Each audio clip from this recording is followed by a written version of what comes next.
the maximum power point. If P increases as V increases,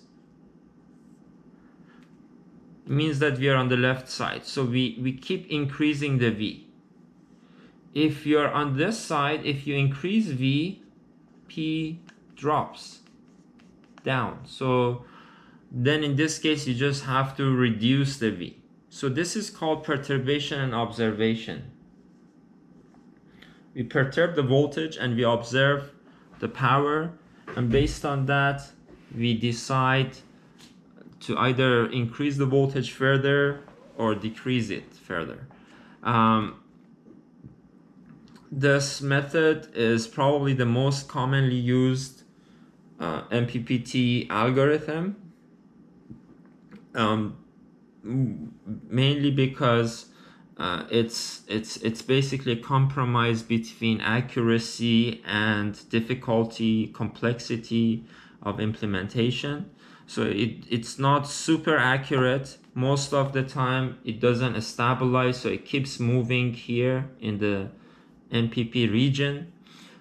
But in terms of complexity, it's not that complex. You just like have to measure the power, and based on that, measure voltage, current, and power, and based on that you should make a decision. So this is called P and O. One problem with this is that let's say that you have a solar array.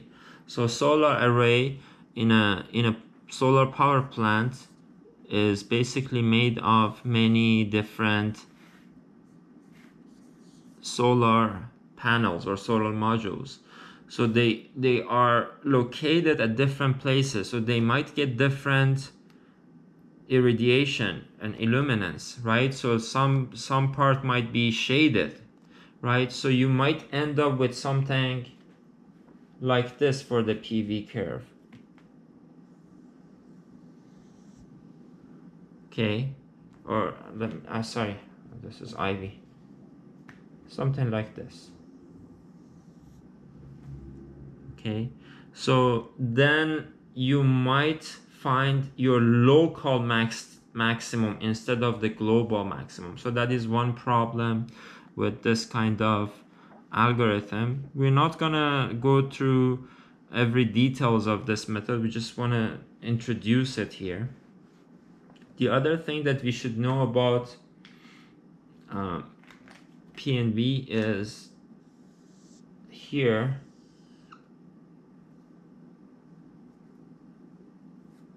Let's say this is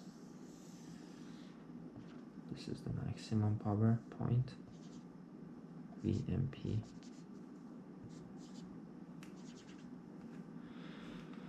VOC.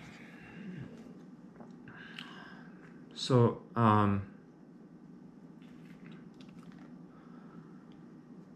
so we should also consider that it is very possible that the ambient conditions change during the time that we are operating the solar cell or solar panel. So like we might move from this curve into this curve, right? Let's say the illumination of the sun, like we have shade, just like it starts being cloudy, or I'm so sorry.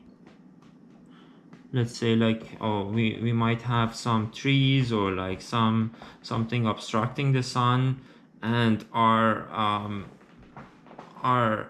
PV curve basically moves to this one. We saw that like the PV curve moves, or the IV characteristic move based on the ambient conditions. So in this case, let's say in the first case we are here, and we decide to increase the voltage, and we see that the P is increased here, and then later on we move to this part, right? Because the conditions have changed, and we basically decide to increase the voltage again, right? So instead of instead of ending up here, we keep decreasing the power, right? Because of the changes, the fast changes in the ambient conditions. So that's another thing that is important to know about MPPT algorithm. So there are some methods to prevent this from happening. It adds more complexity to the method, but these are just the challenges that I wanted you to know about. Another thing that I should mention is that when you have, let's say, like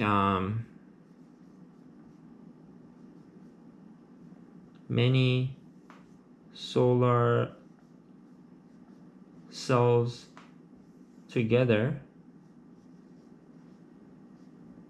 see if I can bring up your course notes. When we have many solar cells together,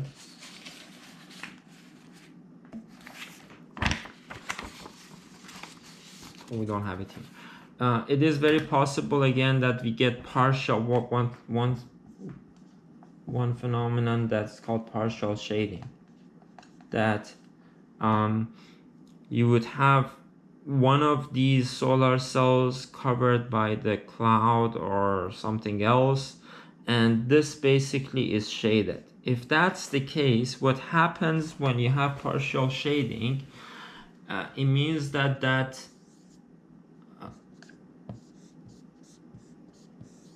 model that we had for the solar cell, it means that this resistance, it's going to increase.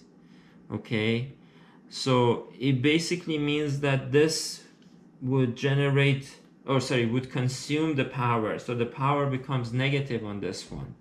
Okay, so it becomes a sink rather than a source. So one way to prevent this is by having parallel diodes that basically rejects, should I do it this way or the other way? Sorry, let me show it to you here if you have it in the course notes.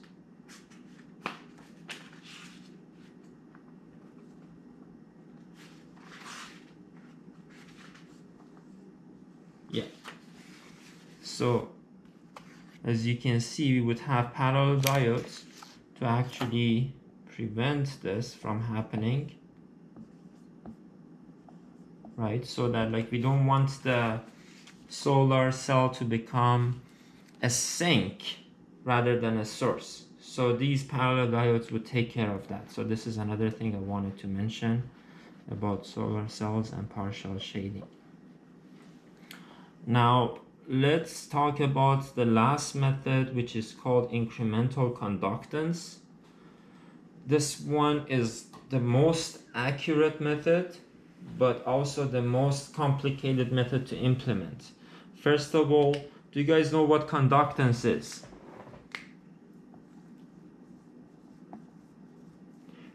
Conductance is basically 1 over resistance.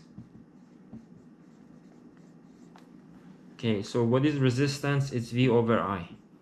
What would be the conductance? It would be I over V. Okay, so how much